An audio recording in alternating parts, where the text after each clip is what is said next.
Hey guys, JK here. Just wanted to make a video just kind of farming the event a little bit, talking about my decisions on which to buy first and what I've done so far. So let's get right to it. I'm having a ton of fun with this event, and I was like looking forward to it like crazy, and definitely does not disappoint.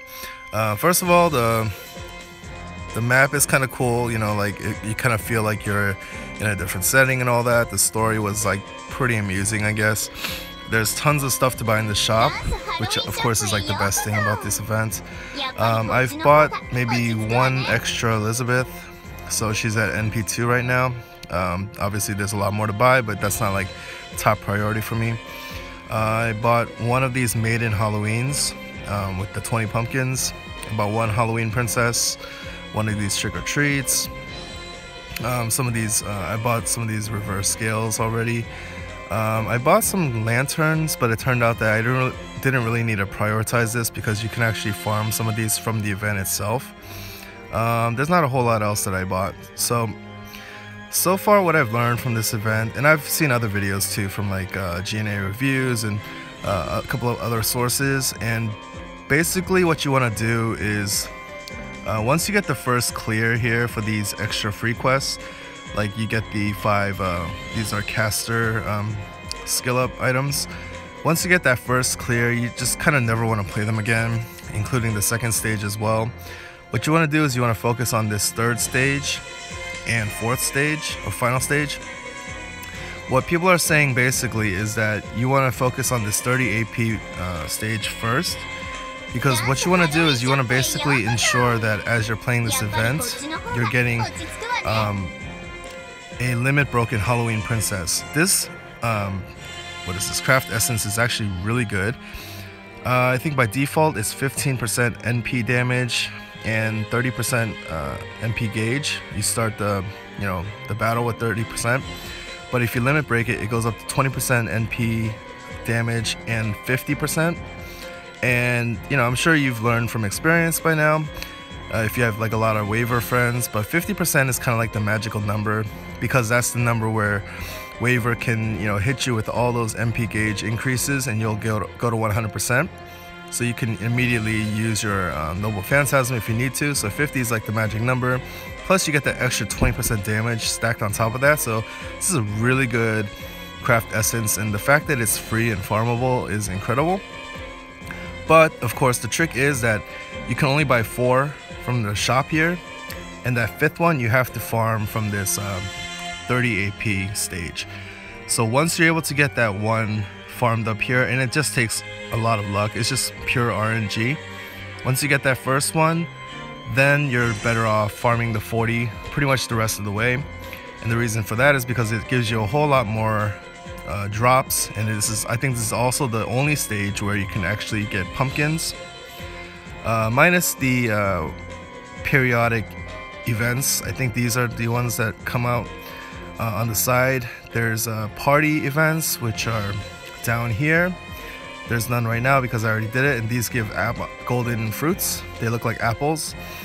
But these other quests that pop up a few times a day as well, they give pumpkins along with other drops. So the cool thing about that is that you don't need to necessarily like time it. Like, for instance, like I'm on the East Coast. I think this party quest came out at 4 p.m. my time. I think. It could have been sooner, but basically if you miss it, they just keep stacking up and piling up. So you'll see like, 1, 2, 3, 4 quests available. So you don't have to worry about missing it as long as you complete it before the whole event is over, which is really, really nice. It's very convenient. So what some people are doing is they're letting these quests over here with the pumpkins stack up until they find friends that have like limit broken, what is it called? There's a certain craft essence that gives you extra pumpkin drops, which is very rare because it's a 5-star craft essence that you can only pull from the gacha. So I actually have some friends that have it. So it looks like this. Little Halloween Devil. This is the one that you want to find, and this gives you extra pumpkin drops and pumpkin lantern drops. But if you can find one that's limit broken, that's extra good. And of course I do have a friend that is gonna be familiar here. Oh no, I can't find him right now. But Kane, you know who you are. Obviously he wailed or something on this banner, and it's great for me because yeah, he has a limit broken craft essence, and he has a max ascended Tamamo, which is awesome. But I was hoping here he goes. Here's Kane. So he has a max ascended Tamamo, who I've been trying out, and it's just a blast. And he has the limit broken Little Halloween Devil, which, as you can see from this, you can see from the 4 stars here under the level 22, that shows that it's limit broken. And so yeah, oh actually, okay, so this is different from the one that I was showing before, but this is the gotcha one. This one increases MP gain by 25%, and you begin the battle with MP charged at 60%. So this is really good too. I mean, really good craft essence, especially if you limit break it. But of course you get the extra pumpkin lantern drop, which is like very rare to have right now. So these friends are going to be in high demand. Anyway, why don't I show you guys a little bit of farming here. I've actually never done these quests on the side, so I'm going to try these out. It's 30 AP. Alright, so it's Assassins and Lancers, which is perfect because I like bringing casters, I like bringing sabers, and those are types that match up really well. I don't know why I'm having connection issues right now. Or is it the game itself? I'm not sure. Here we go. Alright, so let's bring my buddy Kane here. Wow, something's going really slow here. Let me turn on my Wi-Fi actually.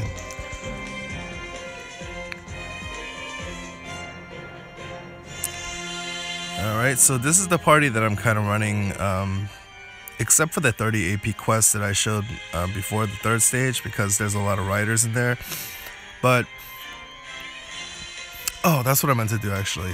Alright, so first I'm gonna actually max ascend my Halloween Elisabeth. I wanted to just catch that on video, just in case people were curious. So yeah, I bought all these twinkle candies or whatever they're called. Now I'm gonna max ascend her. Unfortunately, I can't max her out at level 80 because I spent like literally all my experience cards. Oh yeah, look at that, different art.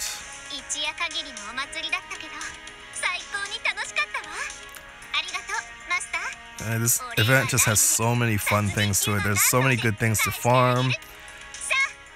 It's like making all these ascensions possible for all your characters. Oh my gosh, stop talking, dude. You also get these new characters. It's just a blast. Yeah, so I actually was able to max ascend my Jinkei. She replaced my Camilla for now. I also was able to grail my Lancelot to level 90. And that actually took a lot of experience cards just to get from 85 to 90. I was pretty surprised. Anyway, let's go back to that quest. Alright, so let's take my buddy Kane here, my new max ascended Elisabeth, and of course Lancelot. Yeah, this event is just a whole lot of fun. I'm sure I'll feel differently after a week or close to 2 weeks, but there's just so much to do right now. Alright, so let's see here.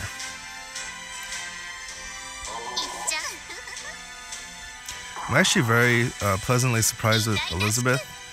She gains MP pretty quickly, and of course her AoE Noble Phantasm is very useful for clearing out enemies, except when it's against riders, but that's just, you know, obviously the case.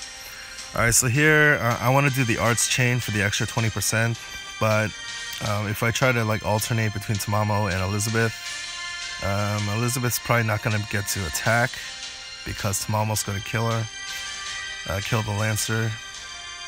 So who do I want to make? I'm going to get Tamamo's limit burst up first, so I'll have 2 of her attacks first. Well, Elisabeth's not going to be able to go here, but I turned off the sound effects because they're just really loud in these videos.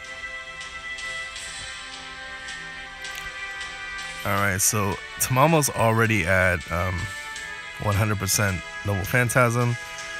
So yeah, we're gonna go ahead and use that. And then we'll also do another arts chain. And this is not only going to give Elisabeth a bonus, but then it's also going to help Tamamo kind of refresh a little bit afterward.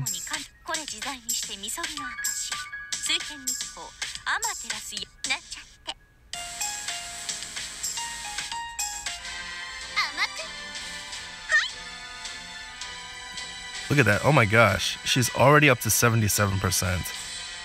Now keep 81%. Keep in mind, this is not like the typical results. This is partially due to the limit broken craft essence with the extra MP gain and all that. But that is insane. Like, she can spam her Noble Phantasm probably every other turn. Just, yeah, that's just insane. And we got another arts chain here. So I don't really need Elisabeth or Tamamo. I'll get them to go first because I want Lancelot to go last so that he gets the most out of this. Because the other two girls already have their Noble Phantasms up. Yeah. Well, yeah, I probably want to show Elisabeth anyway. So.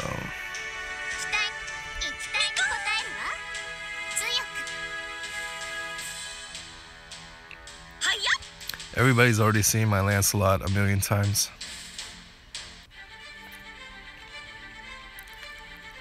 Alright, so Daring Hassan. Okay, this is pretty easy.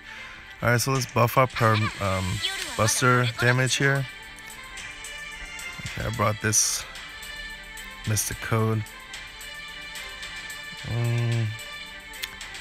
I might want to use Lancelot and follow it up. What is this? Increased defense. Yeah, so what I'll do is I'll use Elisabeth first, and then it's not gonna kill Hassan. Lancelot might not either, but we'll just follow it up, and then we'll do this to kind of refill at the end.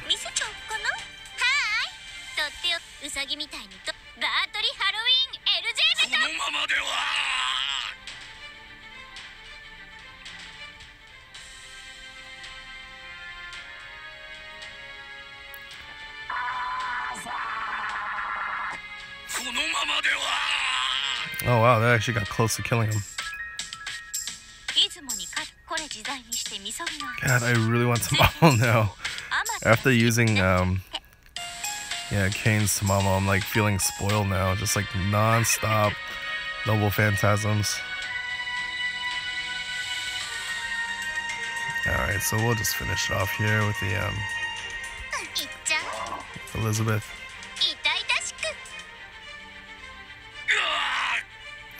Yeah, it's really cool that our first free character is actually useful.